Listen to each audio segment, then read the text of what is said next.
plus over 200 flavors and Wait. Morning, ma'am. Is your meat? Hello? Your meat? Your meat?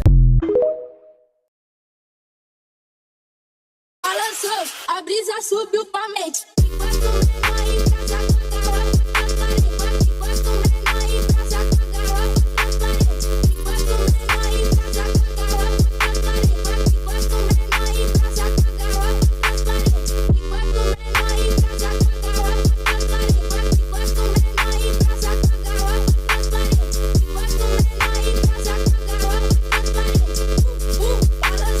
A brisa subiu pra mente.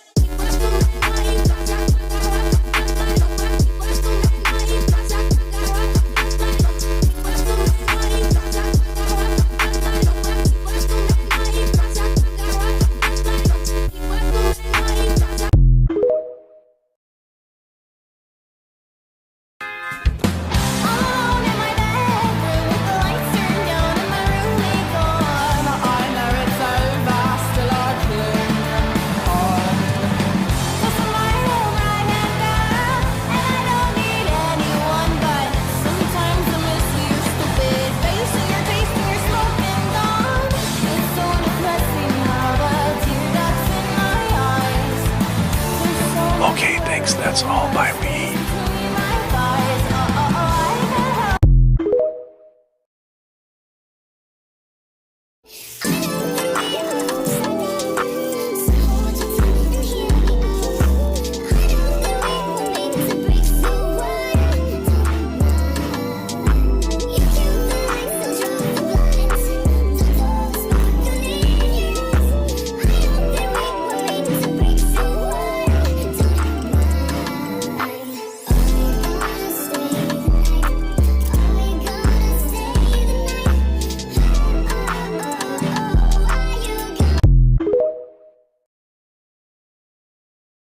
Recycling my 2020 candy into something I actually would. It's the only one I know. My boy's got his own ringtone.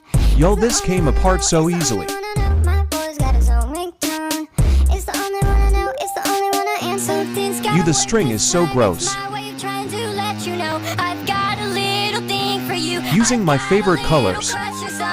Maybe I'm just drunk as fuck. I customize my ringtone, but it's always you. It's always you. It's Adding always spikes. you. It's always you. It's always you. It was always you. Put it on violent whenever you talk to myself again. Falling Done. on broken glass. Trying on missed calls, never in the basement. I don't. What is this? What do you mean, what is this? I'm a custom wood burner. I'm custom wood burning. You clicked on custom wood burning. Did you think I'd be sitting here farting around? No, I'm custom wood burning. My bad. Oh shoot, my bad.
After I made the tutorial for this bracelet, a couple people asked me how to make one with an odd number of rows. So I'm going to show you how I do it. I'm going to be making a gender fluid pride cuff. We'll need about 20 beads of each color, or basically just enough to keep it going around your whole wrist. So to start off, you're going to take your very long piece of string. You just double it over so that both ends are together in your hands like this. Then take your top row color and put 1 bead of each on either side.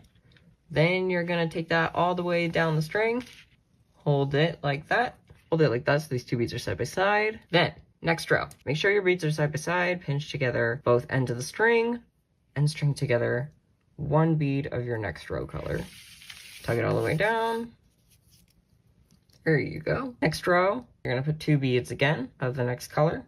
Pull it down the same way, then put those ends together, put that bead on, and then our final row, just going to take 2 again. When you have an odd number of rows, you are just going to stop after that last row of 2, pull everything down, make sure it's tight, and then tie that in a knot. It's as easy as that, then it's going to stay there. So now that you are at this point where you have tied it, you are going to continue feeding your string through here, and you'll see this empty space between these 2 beads. You're going to fill it up with another bead and string right to the next one. Then you're going to do that again and again and again and again.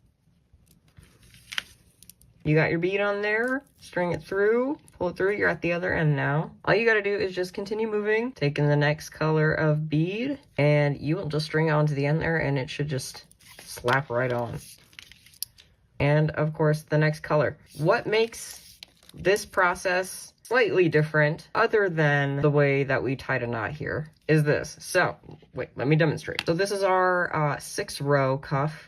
And as you can see here, there is just 1 row of string along each of these. That means you don't have to loop back at all. But if you look at the odd cuffs, you can see that they are doubled over. I am really bad at explaining stuff sometimes, so I'm gonna just demonstrate it and hope it is clear. So let's say you finish your row, you will double back and loop your string through all the way to the end. So you cannot really physically go in this bead and then somehow put a bead in here and also in here. You really can't do that. So you have to, instead of going through that bead, I go through the bead to the left of it and I loop it over. Now, this will double up the string on that side. And now technically you could continue building the cuff, but I have noticed if you just start building the cuff again, there will be this alternating pattern of like 2 strings, 1 string, 2 strings, 1 string. Every time that I do that, I've noticed like that the tension of the cuff is super messed up. It doesn't look right. What I found works, instead of just going straight into building the next row, you're gonna double it around twice, just to make sure that it's secure. That's what I do anyway. Not a necessity, I don't think. You see in these cuffs of 2, oh my god, I missed one.